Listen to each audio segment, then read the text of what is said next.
Hello, everybody. So, this case is actually one that I've spoken about before, but we have updates. So, this is about the Grundy County Jane Doe, or as she now has her name back, Joann Vicky Smith. I am going to briefly go over the case. I've already done a video on it, I think almost a year ago now, or like 6-7 months ago actually. If you want to go actually check out and see the actual video I did on in depth. I will briefly go over the case though and then get into the new updates, and I cannot wait to tell you about Joann. So all the links I used for research will be down below like always, as well as a link to a case suggestions form and to my new podcast that has just went live very recently called Wicked.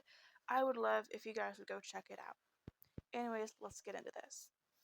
So on October 2nd, 1976, around 3 p.m., the nude body of an unidentified black woman was found by a farmer in a ditch on U.S. Highway 6, a couple miles east of LaSalle County line in Ariana Township, near Seneca, Grundy County, Illinois. The woman had been shot with a .38 caliber revolver once in the back of the head. A multicolored knit sweater had been wrapped around her head and covered with green plastic bag, tied off with black electrical tape. She had brown eyes, black hair, and her manner of death was homicide. After 2 months of unsuccessfully IDing her, she was buried in an unmarked grave. In late 2017, Grundy County Coroner's Office reopened the cold case in hopes of using modern-day DNA and forensics to help identify her. On December 18, 2018, the Jane Doe was exhumed from her grave of 42 years, and with the assistance of NamUs, her remains were sent to the University of North Texas Center for Human Identification in Fort Worth. DNA was then developed and entered into CODIS, a national DNA database, which yielded negative results. Deputy Chief Brandon Johnson of Grundy County Coroner's Office connected with the DNA Doe Project to try a newly developed technique to find her identity. DNA Doe Project uses investigative genetic genealogists who analyze the relative matches to the unknown's DNA to build a family tree. It would take 4.5 years to narrow down the search to the right branch of her tree and to find her name. Her DNA profile matched to a number of her distant biological relatives, but most people in her family didn't even know she existed. Her name was finally found after the team located a branch of her tree with 3 sisters, one of whom was her birth mom. And with the assistance of Cincinnati Health Department Vital Records, Brandon Johnson located her original birth certificate, and after extensive searches, he requested assistance from the Ohio Bureau of Criminal Investigation, and adoption records were located by the Hamilton County Probate Court based on the lead provided by the DNA Doe Project team. In addition to DNA work, NCMEC also supported the case, providing resources, a facial reconstruction, and publicity in the hopes that she would be recognized. And after 47 years, we have her name. And a quote from Pam Lauritsen, the executive director of media and communications with the DNA Doe Project. She says, "A lot of people worked to keep this young woman's story alive for 47 years so that she could get her name back and give her family some answers about her disappearance. It is an honor for all of us to say her name, Joann Vicky Smith, and to know she's on her way home." End quote. And this is a quote from one of her relatives, Ronnie Smith. She says, or they say, I'm sorry.